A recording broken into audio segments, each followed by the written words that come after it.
This is the fifth instalment of Conter's lecture series, Conter versus Corona.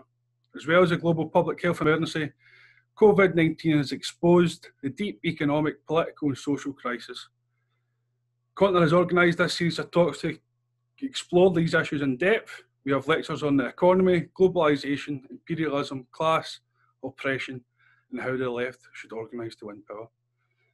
This evening, we're very, very lucky to have Kali Akuno with us to discuss how to build left power in the city, and I'll introduce him in just a few moments. But before that, I've been told to do some housekeeping. So firstly, I will be your facilitator for tonight. My name is Sean. I'm a member of the Conter editorial board. I am a trade union and tenant and community organiser. For 3 years we live in Rent and currently with GMB Trade Union. The structure of tonight's meeting will be, we'll invite Kali to speak for around 30 minutes. After that, we'll break into smaller groups for 15 minutes using the breakout room function. There, everyone can discuss some of the things that Kali has raised and collectively come up with more questions for him. One question per group will then be presented back to the main group when we ask everyone to come back into the main call. Your microphone must be muted at all times, as this reduces the problem of feedback and means that everyone can hear better and have a better experience, and more importantly, we can hear our speaker. Many of you will have heard about people disrupting Zoom meetings, so we've taken a number of precautions to prevent this. We have a security team on hand to eject anyone from the meeting. Jonathan Shafi has shaved his hair just for this to look a wee bit more like a security man.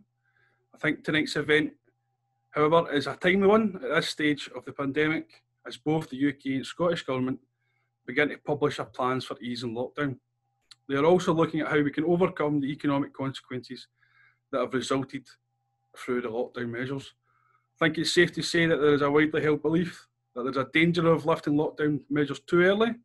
The growing pressure to lift these measures from private enterprise and capital has the potential of increasing the risk of infection for hundreds of thousands of people. This Russian pressure has been applied to lift the lockdown measures prematurely is only the latest example of how this pandemic has exposed the flaws and failures of our current system. Many people have spoken at length for the need of a new social contract post-lockdown, a change in direction for our economy, a need for a strategy and model which reverses and overcomes the exploitation and the extraction of wealth from the poorest to feed the greed of the most wealthy. In the UK, discussions around municipal socialism have took place and have gathered speed following the relative success of the Preston model. In Scotland, the North Ayrshire Council have recently launched their plans for community wealth building, and I know that Glasgow Trades Council are seeking a seat on the city's economic recovery group, with plans to then incorporate structures and forums below that for a whole range of grassroots and community organisations to feed into that discussion. Here tonight to give us a first hand into how similar projects and movements have succeeded around the world, I have the great pleasure of introducing our speaker tonight, Kali Akuno. Kali is the co-director of Cooperation Jackson, a network of worker cooperatives in Jackson, Mississippi. He's a long-time organiser with the Malcolm X grassroots movement and a member of the New African Peoples Organisation. He served as a coordinator for a number of special projects for Jackson's, Mississippi's late radical mayor, Chokwee Lumumba. He recently co-authored the book Jackson Rising, The Struggle for Economic Democracy and Black Self-Determination in Jackson, Mississippi. So without further ado, welcome Kali.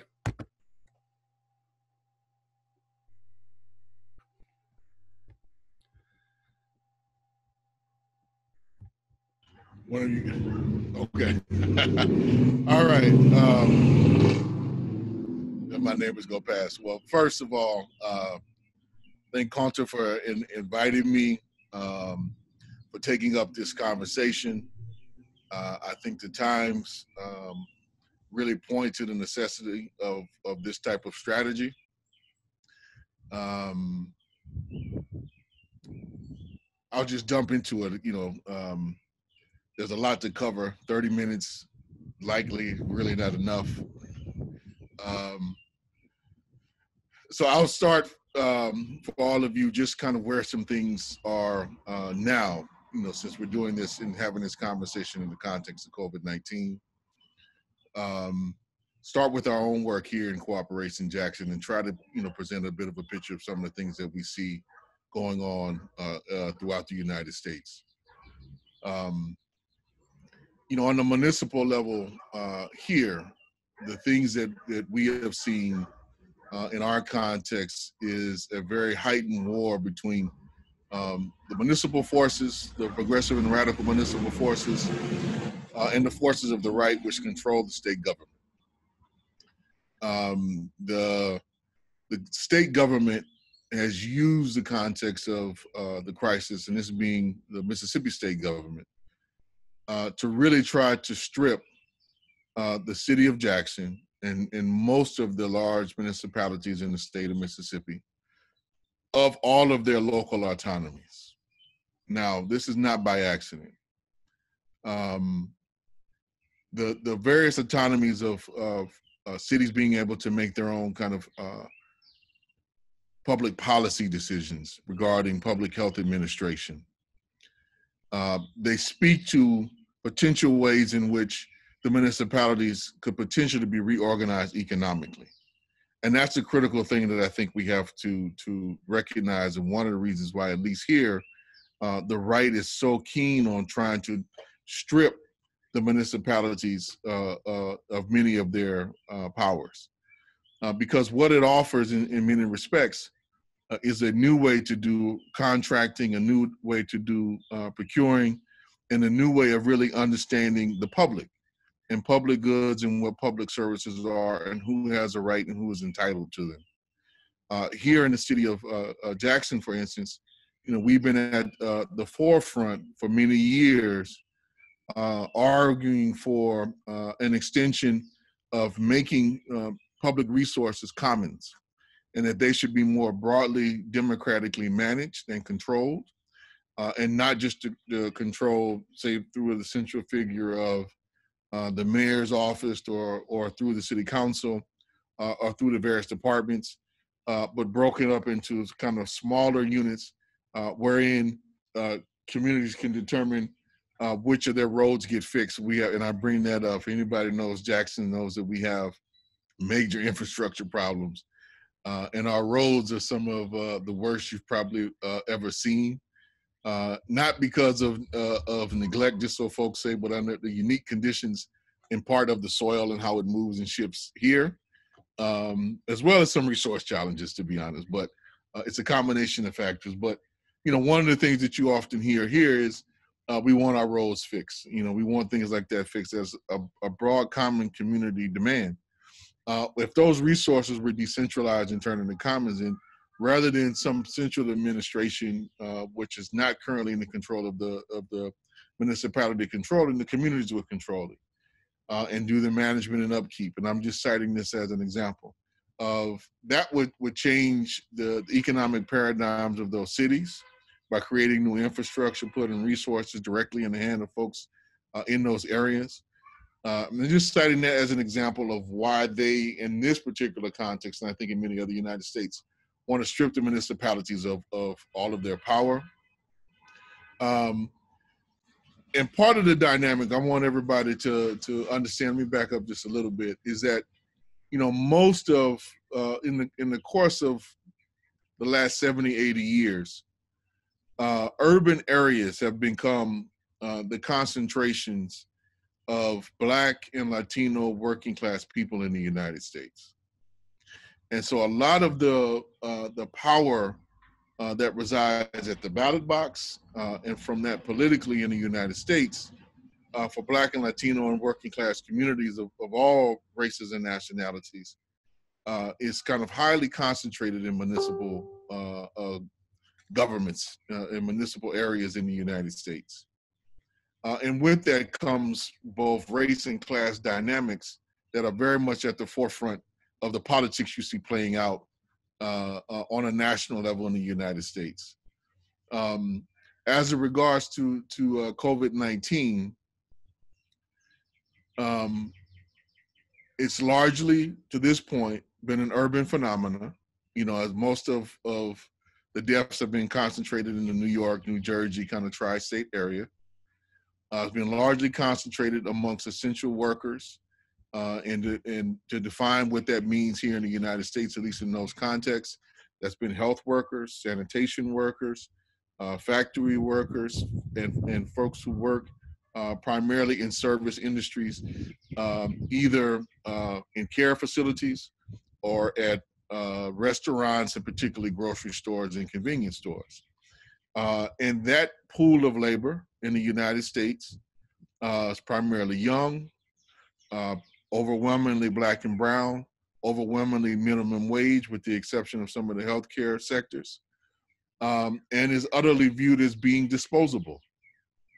And so part of the political pretext, both here and elsewhere, why the right is so willing and so determined here in the United States to reopen soon, is very much premised on aspects of the race and class dimension of who's infected, who's dying, so much so that we've heard in Wisconsin, in Oklahoma, a talking point that COVID-19 is not impacting quote unquote regular people. Because obviously working people, Black and brown working people in particular, aren't regular, that our lives are worth less and they're therefore disposable. So people need to understand, and I'm just trying to give a short summary, understand kind of the foundations of the present, I think, to really analyze some of both the possibilities and the threats in the future, but also just to give a grounding of what I said, started off with, that I think our strategy around concentrating in a municipal level, at least in the context of the left building power in the United States, we think history in this moment has proven us correct. Now, there's a lot of challenges that come with that, that we should get into now. Trying to monitor my time, y'all. And there's so much going on now, both good and bad. Like trying to really focus in on what to cover that might be applicable is a bit of a challenge, even with my little notes here.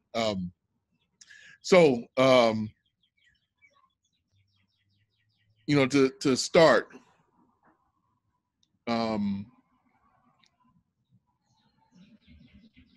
where I think the left in this present era, and I think this is kind of a universal feature,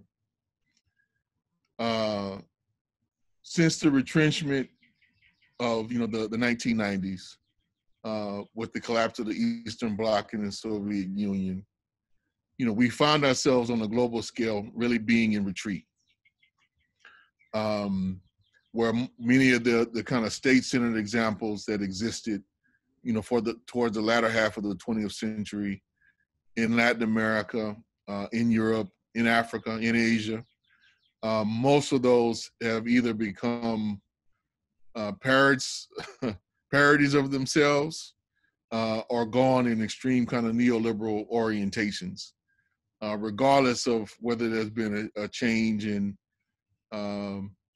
administration, which I think China probably would be a classic example. So even though the Communist Party is still nominally in power there, they've definitely been taking on a lead in kind of a neoliberal orientation and development model for much of the last 40 years, and well integrated themselves within that cycle and circuit of production on a global scale. So we've been kind of bereft of models. There were some upsurge of things that happened starting in the early 2000s. Many would point to, say, Venezuela. It's kind of one of those key examples, and we've seen many of the challenges that have occurred there, particularly the last 10 years. But the point being, we've been somewhat bereft of models and things to follow on a global scale. Many have drawn some inspiration, since the 1990s from the Zapatistas and their model. More recently, I think many have been following some of the model and example of what's been taking place in Rojava in northern Syria. But those are two contexts which don't mirror what we would experience in the United States or in Scotland, for instance, in regards to both the level of industrial capacity and the level of kind of straight state concentration in power.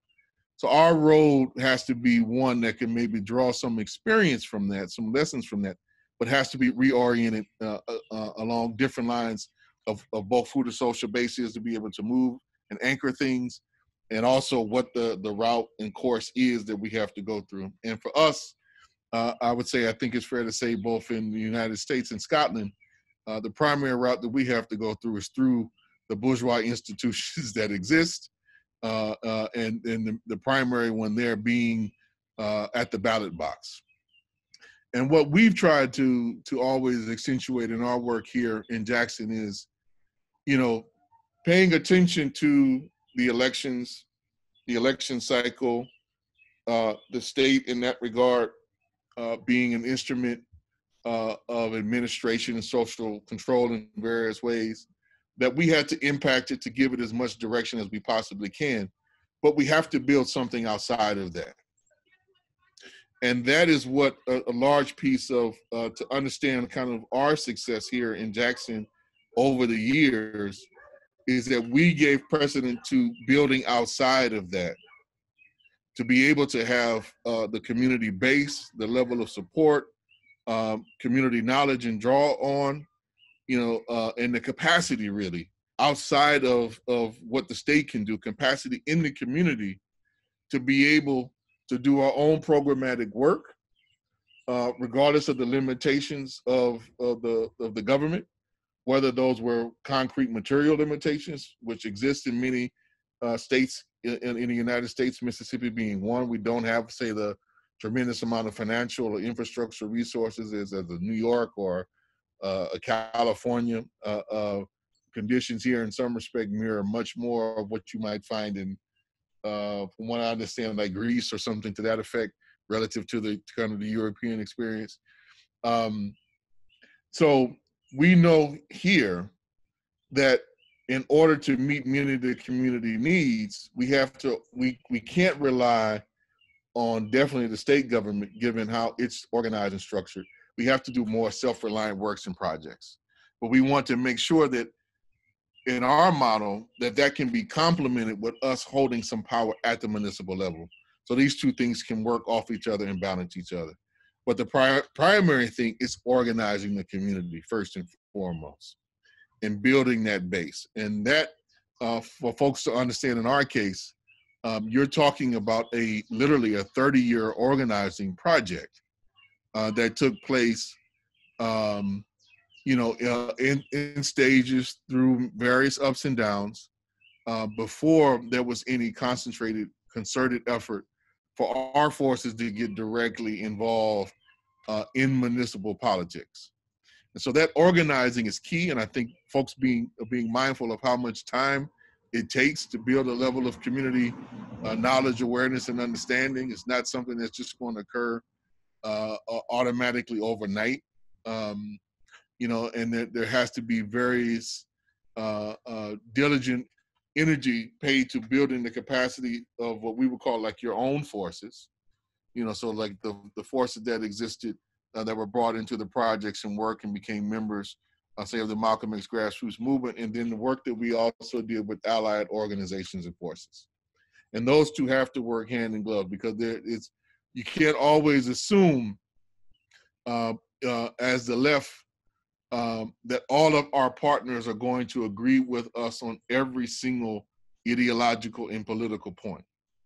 And so we have to, within these contexts, build broad programs of consensus. And for us, we drew very heavily on Gramsci's notion of, kind of working towards building a level of consensus, amongst progressive forces in our community around a shared program that we developed.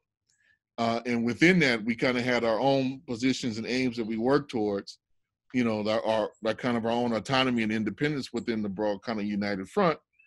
But we were very keen on, part of our key role was to try to hold the front, not as a partisan group, but to assume a level of leadership for the whole of the coalition, which meant we had to be involved in a wide degree of consultation and a deeper degree of our own understanding and analysis of democratic practice. And for us, there was some key shifts that we had to learn, particularly in the 1990s. And I'll try to explain in brief what some of those lessons were. So, one of the key institutions here that led to kind of the success that you would read about in Jackson Rising or maybe seen in other places. Many people see kind of the election of Chokwee Lumumba as kind of the pinnacle, and then the continuation on that with his son. I would argue the opposite. Like the central part is us building what we call the People's Assembly. And the first iteration of that started in the late 1980s when there was a common feature here in the United States, unfortunately. There was, a young brother who was killed in 1988, openly and blatantly by the police in Jackson, Mississippi. And rather than being in any way accountable, the police chief went on a campaign against this young man and against his family very publicly. But the backdrop to that was the police chief was an open member and a known member of the Ku Klux Klan. Now, you might say, how is that possible? But I want folks to understand that Jackson, Mississippi, even though it's majority Black now, has not always been the case in its history. Jackson didn't become a majority Black city until the 1980s. So relatively late in comparison, say, to a city like Detroit or Cleveland or some of the other major industrial centers, in the United States that made their transformation in the 1950s as a result of the great migration of Black, working class people from the Deep South into the industrial kind of heartlands of the United States, seeking employment, trying to escape the clutches of white supremacy, etc. So Jackson was late in that regard. And so he was kind of a holdover of this earlier period from the 60s and 70s when the city had a different composition and the power balance hasn't shifted. So out of a contest to, and it should be noted that the 80s was also a heightened period in the United States, particularly in the South, of open white supremacist activity, much like it is today. There were open members of the Klan who had won elected office. Most folks might remember David Duke, who in our neighbor Louisiana was a state legislature in the 1980s and very vocal player on the national scene. And so at that period of time, there were like open Klan rallies that we confronted here and challenged in Jackson, Mississippi. But it was this particular campaign to get him removed from office after the shooting, which led to the construction of what was then called the People's Convention. And it was a gradual period of over 3 years, the community going through that process on a mass level, a high level of mass engagement. They came to kind of realize, I'll catch you guys later. This is parenting in the age of the coronavirus. So over a course of time, there was an awareness that not only could they be successful, we'd be successful in getting him removed from office, which did eventually happen after 2 years. But then there was a deeper realization that Black working class people now constituted the majority and should therefore have control over the city, right? And its political outcome and its future. And from that, a coalition, emerged through the People's Convention that organized a slate of candidates that were chosen by consensus to run. This slate run, and it won 3 city council seats, but it lost a mayoral seat by a narrow margin, in part because the Black vote was split. But through that process, and this continued on for another about 6 or 7 years as the People's Convention. In that time, we learned some critical lessons about internal democracy in the community, coming back to that point. And there, the first iteration of the convention was that there were often decisions that were made in the group, like in these giant community halls and assemblies. And folks would come to a consensus, but since it was kind of a coalition-based model, what would often happen particularly at some critical points in time, the representatives of the organizations would then go back and have what they voted on by consensus undone by the official leadership of the organization because they had made some alliances that the members weren't aware of. So there was a lack of transparency that often occurred, within the coalition. And so its next iteration, which started to regroup in the early 2000s, 2001 particularly, the second iteration kind of changed the rules and paradigms of that, for what became the People's Assembly. And that model was not based upon a coalition of organizations, but was very much articulated very clearly that whether you belong to an organization won't be held against anybody, but you're coming to represent yourself as an individual. And with that, we had to do a lot more dialogue, consulting, checks. But what it led to was that when decisions were actually made, through the consensus process, they stuck. They weren't undone. They weren't reversed.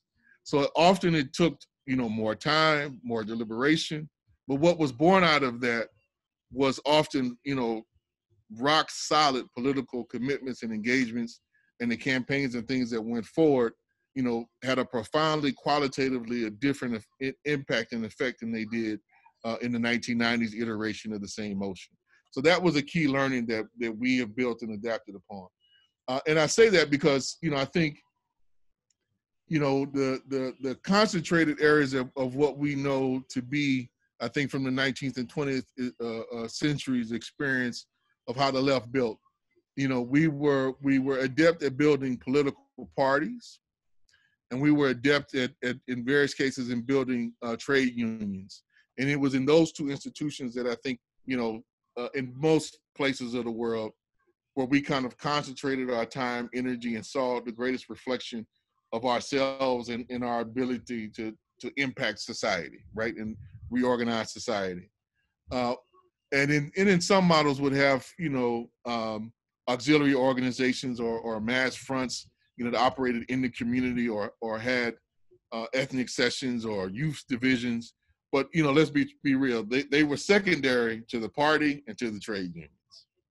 And that left gaps, I think, in our practice and in our model, particularly in a lot of places, say like in the United States. Speaking, what I know best about the Black community was, from the 1960s on, both of those were insufficient, particularly as the United States economy, shifted and there became far more workers who entered the workforce into non-unionized workplaces. We were then kind of left tied with one hand behind our back, because we didn't repivot and reconcentrate towards organizing workers in the community and started organizing in different places.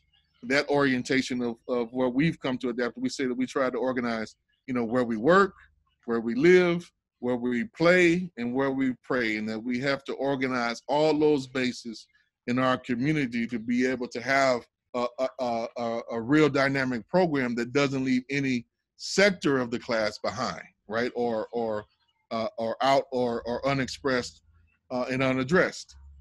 And I think that 30-year period, we did a decent job. We could have done a lot better, like any place, but it gave us enough energy and I think momentum to be able to not only have the political victories, but to launch a vehicle like Cooperation Jackson to do the work of trying to start engaging in the productive capacity of organizing the class on its own terms. And that's what we've done. I think it speaks to a model that we would encourage others to take up. And I think increasingly more so as capital is finding new ways every day to reorganize our labor. I'm sure in Scotland, your economy is about as what they call flexible as ours. And how many more workers are now part of the gig economy or working for algorithms like Uber and things of that nature. And if we don't be innovative and catch up in kind of the arms race in the class struggle of how we organize ourselves, we're going to be left further behind. And I'll end on a kind of a challenging note relative to this time. The right, has a tendency to very effectively the last 40, 50 years to exploit crisis to the hilt, right? What's that? Leave no crisis behind, right? They use and exploit every natural catastrophe, political catastrophe you can think of to advance major agenda policies. This one is no exception, from what I'm seeing, definitely in the United States, but also throughout the world. Just 2 days ago, Donald Trump, by executive order, basically eliminated, the whole regulatory protection regime that had been built up in the United States over the past 70, to 80 years. So for us, any company that wants to pollute the water to do more fracking or to do more drilling has a complete go-ahead. They can relax all of the emissions around, the whatever they're producing. You can just spew to whatever limit if it's going to be any hindrance to your factory, your workplace getting in operation. And this deregulation has been a key piece that they've been pushing now for decades. Very openly, very obviously, and let alone the other piece around how this is going to challenge working conditions, putting millions of workers' lives at a threat, because it's just going to loosen, if not eliminate, the work safety hazards, and leave that strictly up to the companies to regulate. We have to recognize in this moment, and I think take this moment serious, much more serious than I've seen, some of our trade union and other allies, kind of take on, at least in the U.S. context. We are not going back to the way things were after COVID-19. Capital is learning quickly and adjusting, and how work will be organized if they are left to decide on their own will be profoundly different. Some of the things that we can anticipate, and I think, Twitter kind of took the lead in saying, many people kind of initially thought this was positive, at least in some of the circles that I was monitoring. The CEO of Twitter said all of Twitter's employees will now be able to work from home permanently. And many people say, oh man, this is great. It's like, wait a minute, pause on that. Because what that means is you'll be working more. You'll be working with more flexible rules and regulations, right? Just more as contract workers, because they'll shift to that, which means you won't have union protections. You won't have, a U.S. context, since healthcare in the United States, for folks who may not know, or, assuming the international audience, healthcare in the United States for most is attached to your employment, because we don't have a national health service here. So that means more people will be, off the healthcare rolls without any health coverage at all. It means folks will be working for less, because, we now have 40 plus million newly unemployed workers in the United States, millions of whom will be desperate and will start to work for almost any wage, as their bills still have to be paid because other adjustments to the economy haven't been made, rent, utilities, those things have not been, or they were temporarily suspended in many places, but coming back online almost everywhere in the United States on June 1st.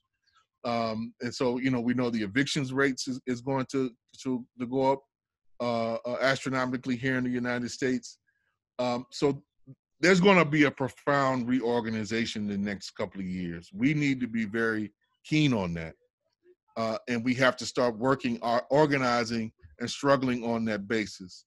The good piece that we've seen, I think the most positive development I've seen and can speak to here in the United States is that mutual aid has just grown exponentially in the United States. Very spontaneous. I mean, there are mutual aid services and a level of political maturity that have occurred in the last couple of months that I think has been astounding. And that's also occurred in the United States, with the number of wildcat strikes and autonomous actions that have happened in workplaces, big and small, since March. Often outside of the trade union leadership and structures in most cases. So these have been positive developments. I think the critical piece is, how do we bring both this political fight back with and really merge that with the mutual aid work so that they mutually reinforce each other to be able to have the most profound political impact in our organizing to really bring forth and really reorganize this society and bring about some critical structural reform that's going to be needed.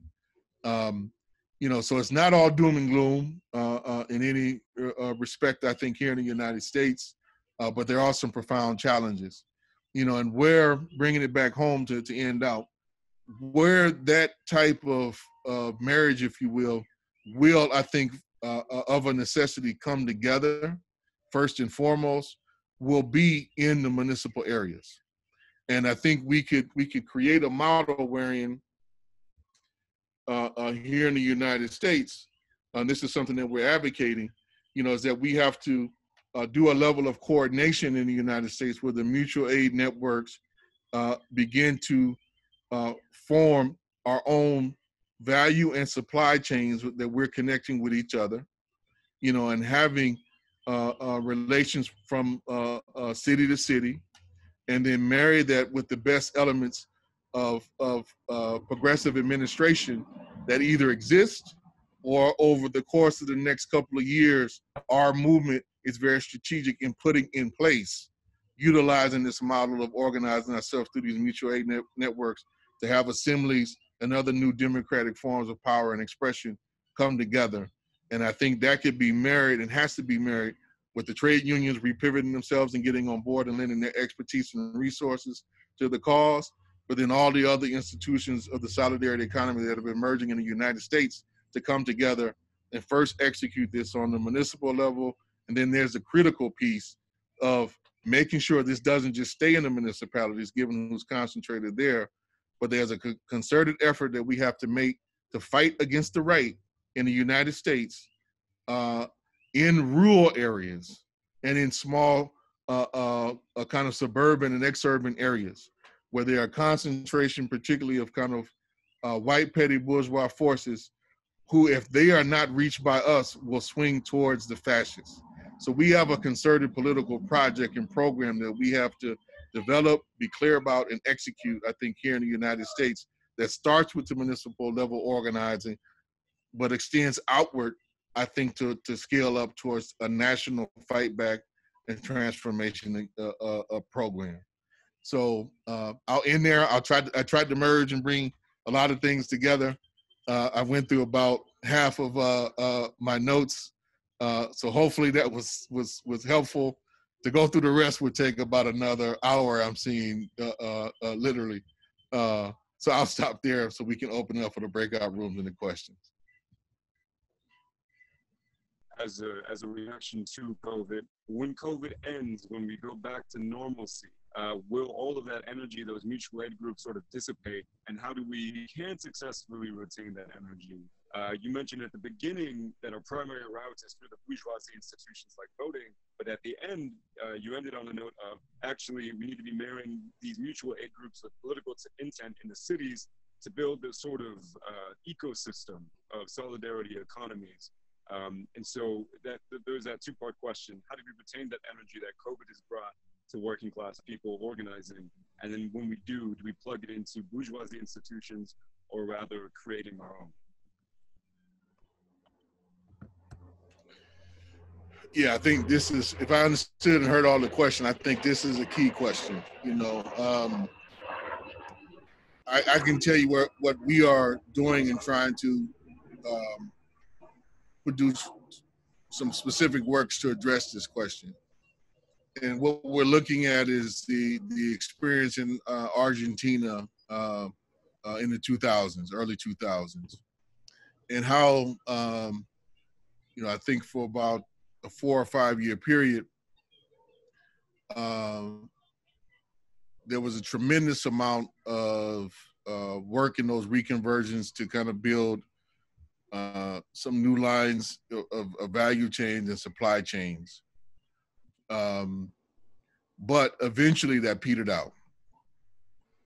And we've seen, from what I know, a similar example with like some of the Chokwee stuff in Venezuela. When times and areas are tough, there's a great deal of participation in it. When things kind of get back to normal, participation kind of peters out. I know in Argentina, one of the reasons why a lot of that co-op effort failed was that they got into many legal battles as things kind of returned to normal as to whose property it was, et cetera. But I think even more important than that, they were severely undercapitalized. They couldn't get access to loans and resources that they need to kind of like purchase new equipment, buy supplies, et cetera. And that was on purpose to starve that model and to kill it. And so we could expect, I think, much the same wherever we are under the normal rules and operations of kind of capitalist logic of kind of stunting and blunting and destroying alternatives.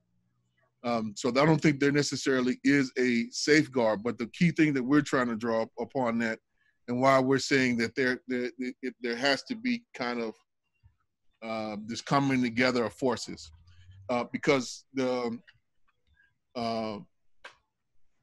mutual aid, for the most part, the stuff that we engage in, is more about distributing, what's at hand, and less about the producing new things, because most of us don't own factories, and we don't have that.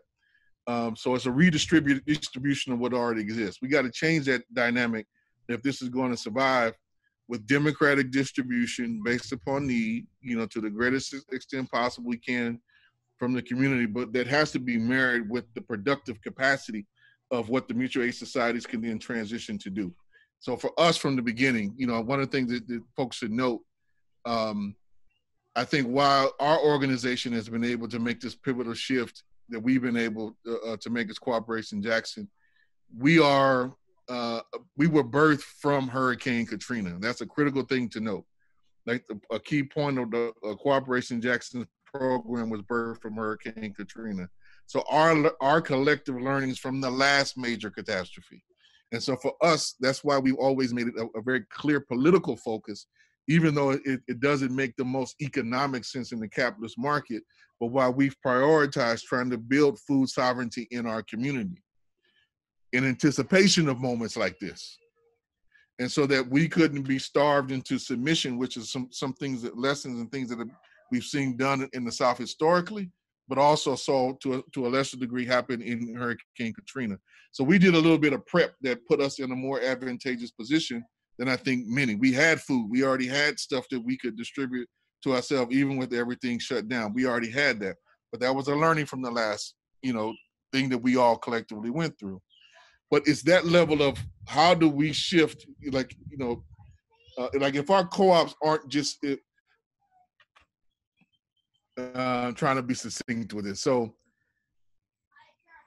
we need to make sure that in the future, one thing that we would encourage is that folks try to focus on co-ops that are producer oriented, not just distribution oriented.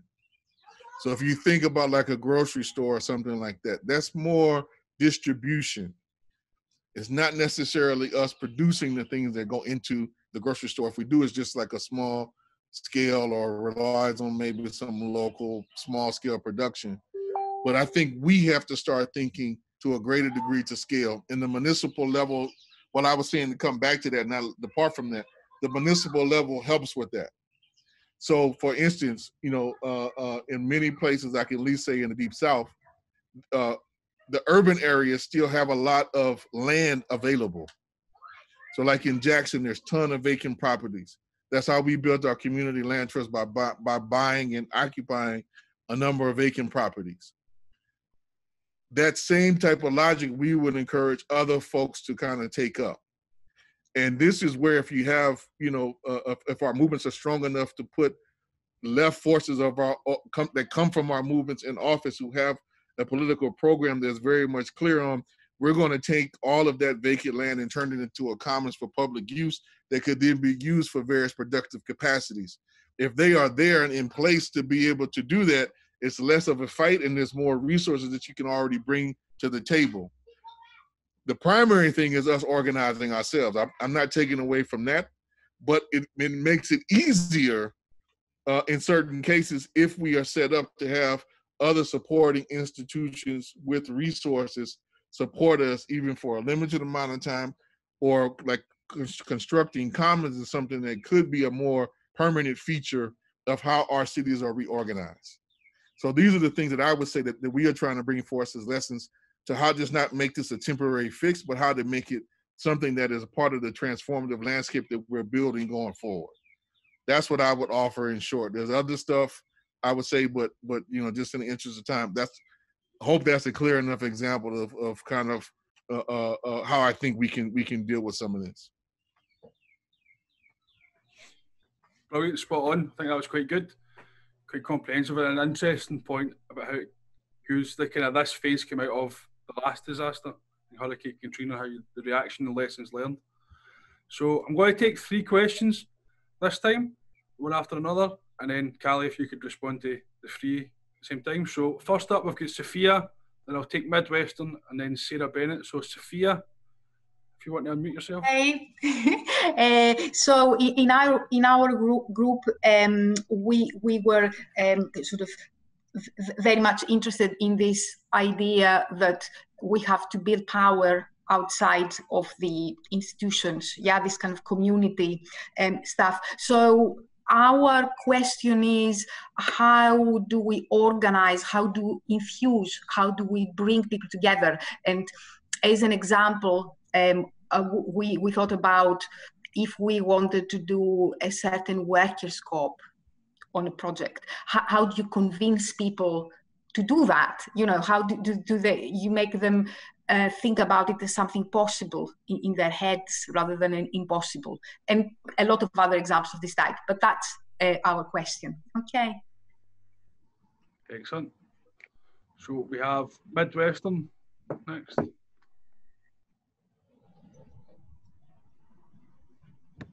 How did you?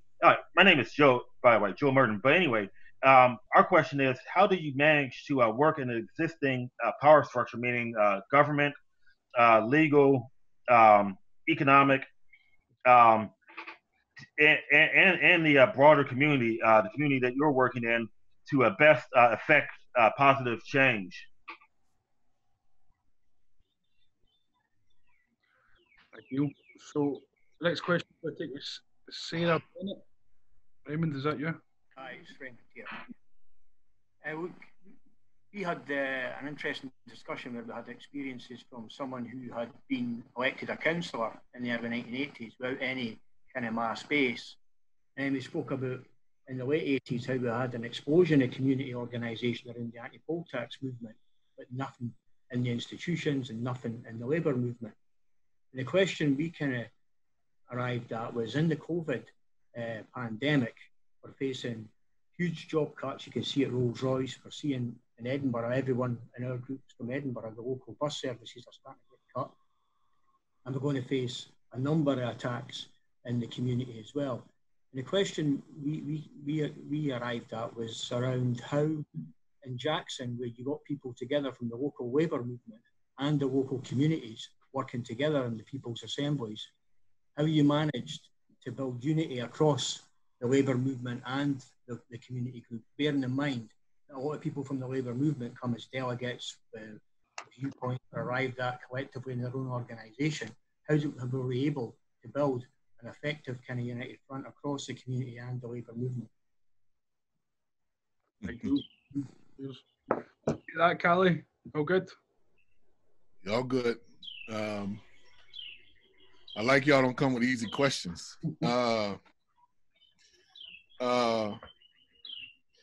to start? Let me start with the most challenging one, as I see it anyway. There's some parts of our experience which are not easily replicable. Let me make that clear. This goes, I think, particularly to the last question. So, trade unions in Mississippi are fundamentally, with the exception of maybe two, pretty powerless. Mississippi is a right-to-work state, meaning you have the right to work for less and the right to work without representation. It's the opposite of what that law means on the that phrase means on the international level. And we call it the Taft-Hartley regime. That is the rule of the day here. And to just be blunt,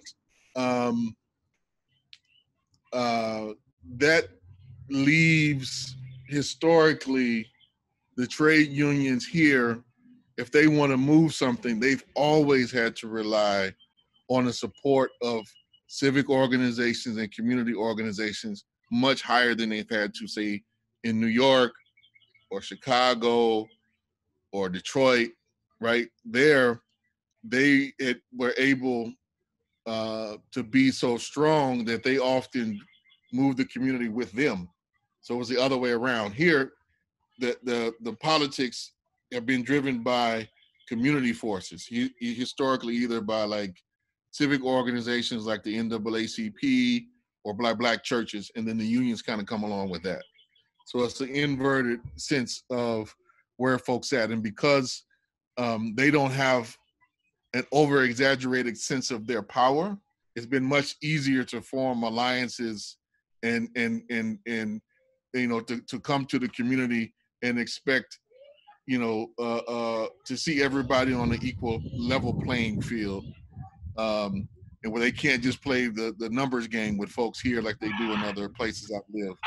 So that's just, just to recognize that some of the things how we were able to do that is a unique product of the circumstances of our environment. In other places, that I've lived and worked, the only other way that I can say that, honestly, in sometimes dealing with unions was to make sure that I brought more people to the party than they did, right? And then we would be taken seriously. Then they would negotiate in honesty and fairness. It's because we had strength and we had something that we brought to the table. And I'm not knocking that, because, the part of the power in our society is numbers games, right? How many people can you get to vote? How many people can you get to do that? So I'm not saying it's knocking it for itself, but I think what it has led to sometimes is not seeing the value of other forces in the class and in the community that can be related to. And that goes to, I think, the question that Sophia kind of raised. Two things again about the uniqueness of our situation. This is just Jackson, the uniqueness of the situation historically. Unemployment here since forever, last 40 years has been chronic. So go back when I was mentioning about Jackson becoming majority Black relatively late. Jackson is a mid-sized town, in a southern rural state. And so, the industries that were historically built here are pretty much concentrated on taking surplus agricultural product and moving it someplace else. So trucking, transportation, freezing, Like those are the major kind of industrial sectors that are here. You know, and that's bringing product in, you know, from the surrounding area, which is all farmland, you know, to be packaged and processed and then moved on. And then the other, you know, the largest employer in town by far in Jackson is the government of one form or another, either be it state government, county government, municipal government, federal government, the, you know, the teachers, et cetera. Its government is by far and away the largest employer. But because there wasn't much of an industrial base here, that meant the last wave of Black folks who left the countryside, you know, because that was the process for us, you know, leaving the old plantation economy and the sharecropping economy. The last wave that moved into the city, basically, they didn't go to Chicago, Detroit, Los Angeles, St. Louis in the 70s and 80s because the jobs had dried up there. So there was very other little place to go than what was next to them. But that meant that when folks got here, there's a tremendous degree of permanent unemployment built in. So there was already high degrees of self-organization and kind of communal care, that people were engaged in solidarity work and have been for generations. They just didn't necessarily always call it a co-op. And sometimes you couldn't call it a co-op because what people do were practicing solidarity in kin units, basically. You know, if you go to Jackson, like if I could show you, I'm outside in my front yard, you know, the on this little block that I'm on, and myself included, there's like 12 houses on just this side of the street. 7 of those 12 houses all have gardens in the back. So people feeding themselves is just a normal feature of life, to a certain degree, a normal feature of life and how you survive here. So what that leads is like, because of the unemployment and because of the kind of do for self attitude that folks have basically really just brought from the countryside, it makes certain kind of encouraging folks to take up cooperative work a little bit easier than it would when I lived in Oakland for a good number of years, and I was a public high school teacher there. And I tried to do co-ops there. It was a much harder challenge organizing a co-op in Oakland, California than it has been in Jackson. And I think that's just a condition of where the resource is going to come, the tradition of employment versus self-employment and all that comes with that and responsibility. But I think the critical piece is now, you know, I'm sure all over the world now, there are millions of people who are unemployed. And that's where like the unemployed councils I was talking about, that first basic level of organizing, building relationships, building an organization, finding out what capacity people have, finding out what skills people have, interests, needs, and desires, putting that together in a systemic way will enable us to do both the mutual aid and the co-op productive work that I'm talking about. So there, I think in the short term, there'll be a great more, and I'm talking short term within 1 or 2 years, everywhere there will be a high degree of folks open to experimenting at the very least. And I think the future will be dictated by how successful we are able to do that. Train people and skill people up in how to do co-ops and things like it will determine a lot of the left's capacity and outcome in the future to move folks in that direction. And then I'm trying to answer the other question within that. I mean, the one thing I'm hopefully bringing on is how much we have intentionally learned from summarizing our own failures, and our own hard knock lessons to build upon. If there's anything that I think, I always try to convey is, things we did in the past got us to this point. We learned from that, what the mistakes were from that, then try to move on to the next point. But doing collective summation is very key to that. So anything about, how to do a level of empowerment in the community takes that relationship and that constant level of organizing, but that level of reflecting and building off of it, I would say is once we kind of figured out how to really do that in the 90s, is we saw a qualitative leap in, I think, in our work ever since. And that's what I would impart for anybody trying to figure out on a municipal level, how do you take up the experiences, whether they were the most abject failures, like what do you learn from that, and how do you build on it? Like, I don't think from the left, I think we got to definitely be on not afraid to fail, because if we're failing at something, it means we're actually doing something and not just talking about it, but how we learn from that, I think is critical. Is the critical piece that we where we are right now. Excellent. I've got 2 more questions. I'm going to have to stop it there. So next up is Maddie, and then we'll go to Jenny. Maddie. Hello. Yeah, so our question, we kind of were discussing and sort of said, often communities are already organized and they have ready leaders, but these leaders are quite protective of their communities, quite rightfully so in some cases, and quite sometimes very hard to get into them, / they're basically they're very suspicious of people getting involved from outside the communities. So how does a larger left movement sort of gain the credibility to build these alliances that are going to be, that are considered going to be needed to sort of fight what's coming? Brilliant. Jenny, next. Hi, thanks, Sean. Kali, you were actually in our discussion, so you've heard most of this already, so I won't take too long.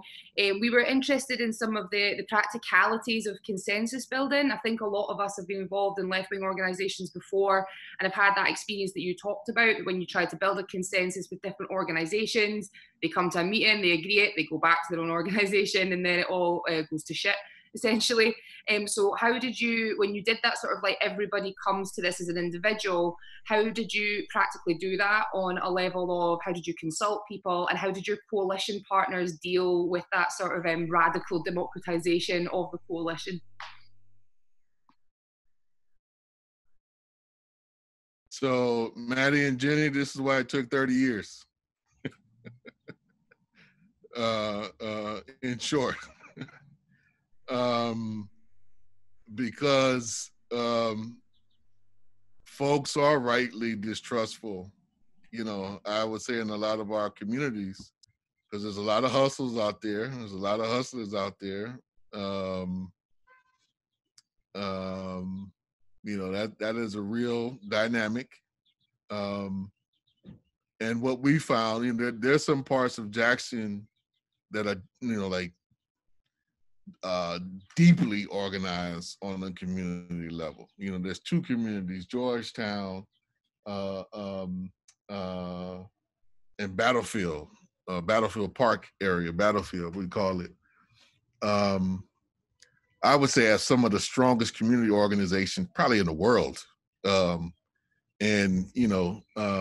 Like I still to this day have to kind of like get permission to go into like those hoods, and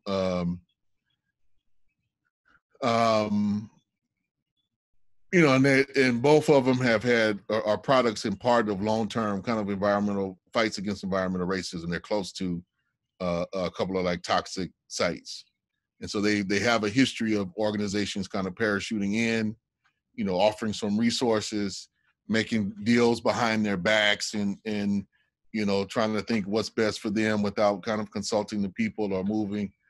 So, coming in and working with them still to this day can be contentious, and you're being challenged and tested all the time as to, who's making this decision? Where does the power really lie?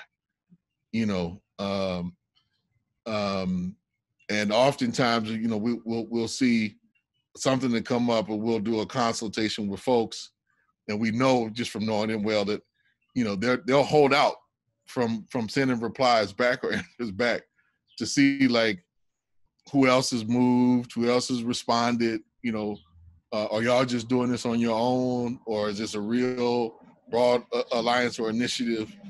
So there's always a test. And I think to a certain extent, that's right. But, the reason, I'm not saying that joking, it's taken time to just win people's trust. And that is something that in our community, and I would wager in most of yours, like there's a very deeply instilled, what kind of have you done for me lately kind of orientation. And because we live in capitalist societies where competition even amongst us is, a normal feature, particularly around the who gets what and what resources are available and how those are distributed, be it from a municipal government and what contracts or what's doled out to who, or in the US, we have this huge, nonprofit complex thing that exists. So, which organization is given which grant and on why and on whose personal relationship and resources. There are constant things that always challenge the trust that people have with each other that we kind of have to be mindful of. And I think when we have been at our best and there have been challenges, particularly here. So one of the things, this is the critical thing, Jackson has become, because of the little success here, Jackson in some respects has become like a little petri dish, particularly for the foundations who, totally ignored this place for 50 years. And then soon after we won the mayoral election, there's been a flood of money into the community. And then they've been very much trying to pick and choose, who they want to give money to. And so we've had some struggles over that over the course of the years that I think we've come back to our senses through some struggle to be like, if they're going to offer any money, they need to talk to everybody. Or we are going to just form a solid block and say, this is how this is going to be determined. This is what these resources need to be used for. And not for whatever new program or new idea that you've been sold on, but this is what we've determined collectively needs to happen. And these are the folks who's best, situated to do that. So I can tell you, like, at times we've been like the darling of some foundations, and folks have offered money for programs that we're not even doing. We're like, well, okay, that would be helpful, but only if we could do X, Y, and Z. So we want you to do this. Well, we're not doing that. So thank you, but no thank you. But we got into a point where we're building some trust with folks. So folks, like, they wanted to do like a major kind of art project and some kind of thing that we had no interest in, but they were like offering a couple of $1 million to do it. And so that we knew there was another organization, kind of a sister allied organization that has been trying to do that type of work. But because of the politics of some of their leadership, this foundation had been trying to do everything but go, instead of dealing with them, but to go around them, right? And so we just formed a block and said, this is who's doing this work in this community. And we've said that if you want, to give your money to do X, Y, and Z, they're already doing that work, have been doing that work, can use the resources, that's what the money should go to. And, we forced them into a corner to basically, if you want to get a little foothold in Jackson for your own promotional purposes, this is how it's going to go down. But, I think that's a small sense of like how solidarity, needs to be built, but like what the levels of trust are. And so for us, that was an effort to a certain extent of very consciously and intentionally healing some relationships. But we could only demonstrate in practice by when they called us to make sure every time they tried to call us to go around this other organization, the other organization was on the phone. Right? And despite whatever message, we don't want to talk to them. That's not your choice. I live here and I have to live here and have to have a relationship here. So you either don't want to talk to me because I'm not going to let you ruin the relationships I have in my community. So you make a choice. Either you accept them, or we all just say move on with you. And eventually they had to kind of comply with that. But I think it's how we practice solidarity is the key thing that ultimately will break those barriers down. But we have to be real. It's not like all the interests in our communities always align. They do not. Like there's still very kind of real to put it in stark terms, there's still very real struggles here amongst, like Black working class kind of interests and Black professional petty bourgeois interests that run into conflict kind of like all the time. And the resource question is where that shows up again and again and again, and why you constantly have to kind of reinforce certain practices, that show up. And so the answer to your question around like, Jenny, around how to have some folks taken that, trust me, it wasn't too kindly at different points around people, kind of losing their power or grip over their flock or their members. But I think it wind up, the thing here was, again, the learning experience. And what we had, I think, when we made that shift that made it easier was in 1997 in particular. There was a series of real ugly incidents where the group made some clear decisions, and then three churches and one of the big civic organizations in town, their leadership went and reversed that. And they kind of did it publicly. That alienated their members from them, because they were there figuring they had power and the authority, because they were sent there to be the representatives, etc. How that played out, I think, was a great education for those members, and then from the community after that, I'm speaking for me, not in some deep new individualistic way, but like, I think that this is the best course, whether my pastor agrees with it or not. And I'm going to work for that. That was a big lesson. If we hadn't had that failure, I think, in that big kind of a fallout in 97 in particular, it probably would have just kept going in the way that it was. And there really wouldn't have been much of an incentive for it to change or to shift in any fundamental way. But how that broke out and what the consequence of that was, so folks, let me state what that was. The coalition broke over the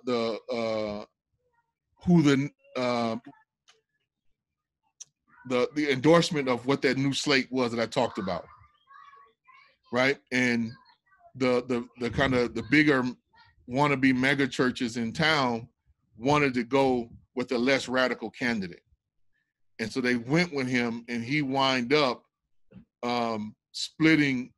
He wound up winning the election. He became the first Black mayor, but it was at the cost and the expense of the larger People's Convention having to be silent about their opposition. So he won because folks didn't want to divide the Black community again, as happened 4 years earlier. But it left a real salty taste in the community's mouth because folks knew and understood it.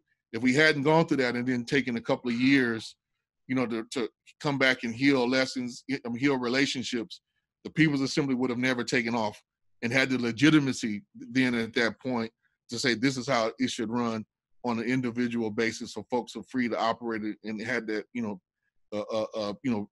vote their own conscience and then follow that up. And, it was like, it don't take away from you being a member of that church or whatever the situation is, but we're asking you that if you agree to something, you see forward to carry it out. And can people buy into that? So far, they're stuck, but it hasn't been without challenges, trust me. There's still been efforts to, just follow what we say, or if you're part of this church, or that still goes on, it still happens. But, the living memory of that has been passed on, and the lessons since then have been passed on. So again, it's building on something that happened to us concrete that then took years of healing, rebuilding, patient, diligent work to make a real clear lesson and gain from.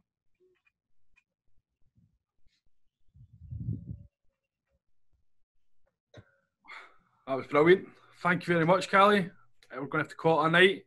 A big round of applause for Kali once more. Big thank you. Absolutely loved it. I took a great deal from it. And from the message I'm getting on my phone, I think a whole lot of people did. It served as a great discussion point for a lot of discussions we're having in Scotland. I'm sure it'll go forward in the next weeks and coming months. If there's any further questions, I'm hoping if they email the Conter board, the Conter editorial board could email it to Kali, hopefully, and if he has any time, he could try and answer some of those by email, if he's not too bad. You can also buy Kali's book. We'll send out a link to buy Kali's book, Jackson Rising, direct from the publisher rather than Amazon or others. if you wish. But we'll send out that link alongside the link to the recording. Next week's lecture is Jodie Dean, an activist and author. She's a professor at Hobart and William Smith College. She's the author of 12 books, including Democracy and Other Neoliberal Fantasies, The Communist Horizon, Crowds and Party. She'll be discussing identity politics in the left, which is the topic of our new book, and I will not be chairing that one.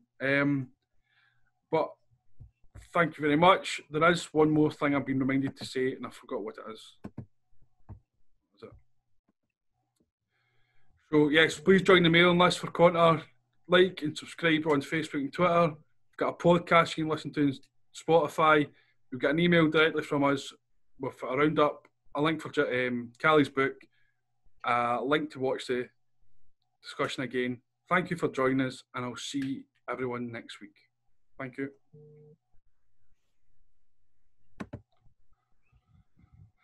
And that's us. James. Take care, everybody. You too, mate. Thank you very much. Thank you very much. Cheers.